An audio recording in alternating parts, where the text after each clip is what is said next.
So, ang ating challenge nga ay tatawagin My 7 Days Clean Eating Challenge na kung saan i-monitor natin ang ating food intake. So, within 7 days ay babawasan natin ang carbohydrates, sugar, at unhealthy foods. So, that 7 days, almost whole foods lang o healthy foods ang ating kakainin. Ako kasi yung tao na mulat sa pool ay mahilig sa matatamis, masasarap, at unhealthy foods. Lalo na ang junk foods at saka soft drinks. Naalala ko last year, almost everyday ako kumakain ng mga ganyan. So, dahil uso na ngayon ang sakit, so kailangan maging medyo health conscious na tayo. So, ang challenge na ito ay magiging isa sa mga way ko kung maging successful man ako sa challenge na ito. I-continue ko yung aking weight loss journey for real kasi ilang beses na ako na nagplano ng diet.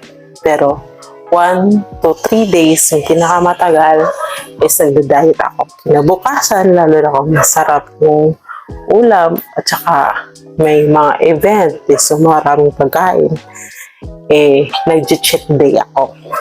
So, kaya yun, minsan or madalas, nagkaka-amnesia ako. So, almost every day na yung cheat day ko.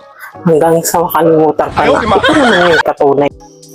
Sana, maging successful to. So, abangan natin yung mga mangyayari within 7 days.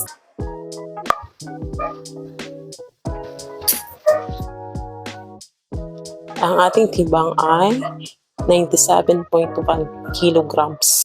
Sa 3 araw ko sa challenge na ito ay napakahirap. Ito yung panahon na kahit kakakain ko pa lang, gutom na naman ako.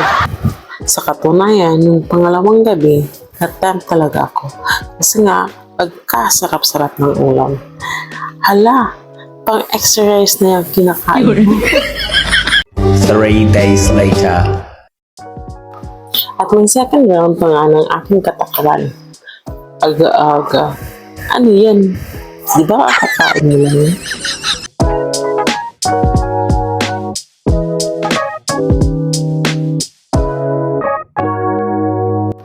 In fairness, napigilan ko naman yung una.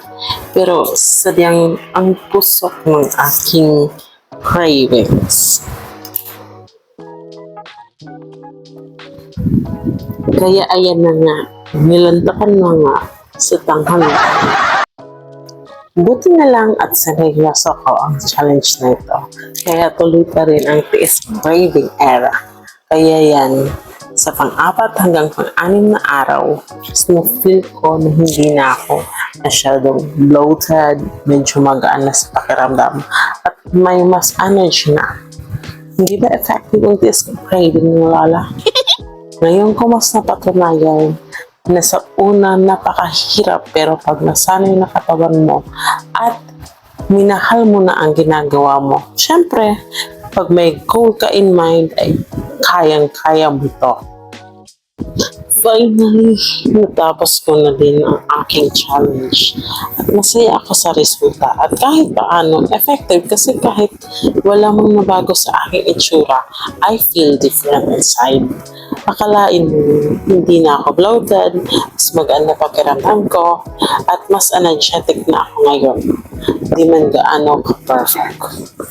Ito na pinakahihintay ang result reveal. Masaya ako dahil nabawasan ako ng 2.5 kilos for this challenge. From 97.1 to 94.6 kilos. Diba? Ang saya-saya. Thank you for watching my 7-day clean eating challenge. This journey wasn't perfect, but I am proud I keep going. Little by little, I'm learning to trust myself again. If you've been wanting to start small and be kind to yourself, 7 days can change how you feel, and that's already okay. Small Consistent steps will always take you farther than temporary changes.